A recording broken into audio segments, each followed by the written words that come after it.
Ce qui fait que nous avons maintenant, paradoxalement, on va commencer en fin d'année, disons que peut-être on va le dire, début d'année prochaine, Inch'Allah, par le premier cours. Donc pour ceux qui ont suivi les anciennes communications, ben, ça c'est l'introduction à l'immunologie que je fais depuis longtemps et je suis très content de voir mes adeptes qui n'en ont pas eu marre. Moi je croyais que dès que j'annonce l'introduction à l'immunologie, ils vont partir, mais apparemment il y a des gens qui apprécient et tant mieux. Donc je me présente professeur Oumona, je suis doyen de la faculté des sciences à MEDEA. J'ai atterri ici grâce à Heidi pour traduire l'allemand et depuis on ne m'a pas lâché. Et donc je suis aussi enseignant d'immunologie. Et je commencerai ma présentation avec cette planche qui fait peur, un peu. Elle a été publiée en 2005 par le National Institute of Health, l'Institut américain des santé, qui était dirigé par un certain moment par le professeur Zerhouni. Et ils disent « How would we face new threats ?» Comment nous allons faire face aux nouvelles menaces. En 2005, ça c'était les plus grandes pathologies qui allaient apparaître. Parmi ces pathologies, vous voyez le SRAS, le syndrome respiratoire aigu sévère, ou syndrome sévère respiratory syndrome. Ça, c'est un virus qui est apparu en Chine en 2003, 2002-2003, j'étais au Canada, et il a disparu la même année. Il a les mêmes symptômes de la grippe, mais il tue 99 ou 90 fois plus que la grippe. Dieu merci, il a disparu, il a été transmis par des rongeurs, c'est bien que les Chinois mangent beaucoup de choses, et il a été transmis par des rongeurs à l'être humain, et c'est devenu une pandémie. Donc au début c'était une zoonose, et après il a été transmis de l'homme à l'homme, et c'est un cauchemar qu'il revienne un jour.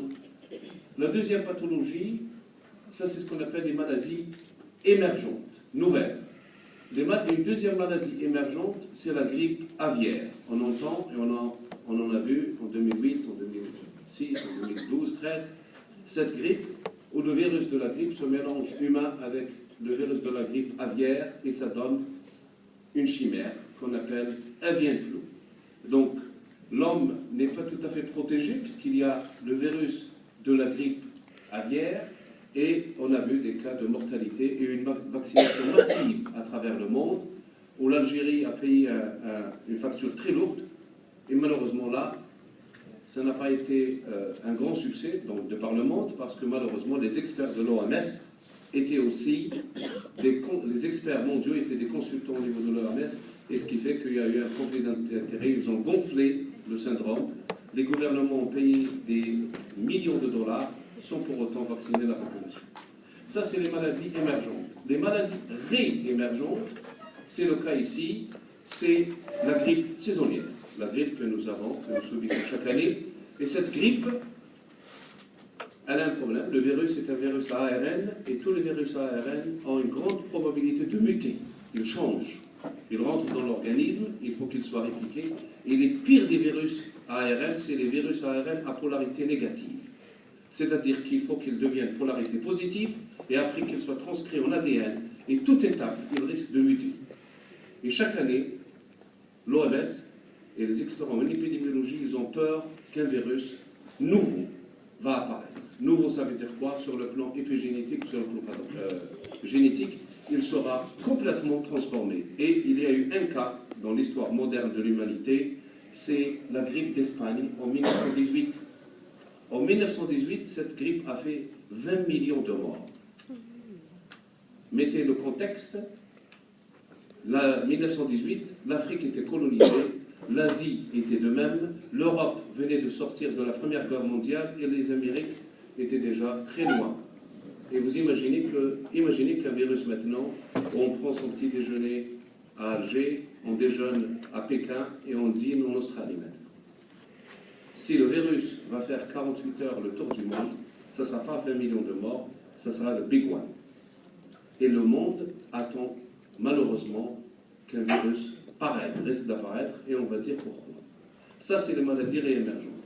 La dernière menace, c'est celle-là, c'est cette enveloppe, qui paraît tout à fait innocente.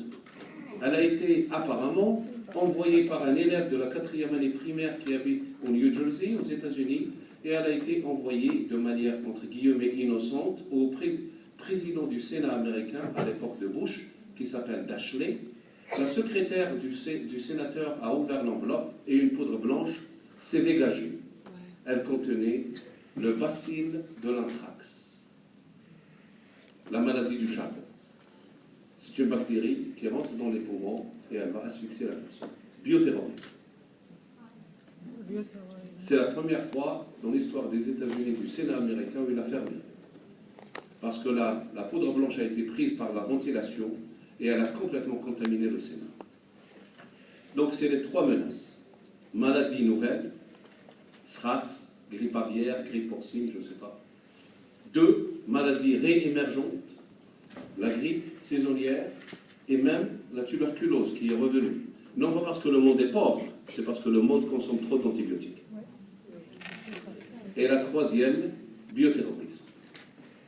Ça, c'est ce que les experts mondiaux, avec leur ijtihad, sont arrivés à faire cette planche. Et voilà qu'une année après, ou quelques années après, un autre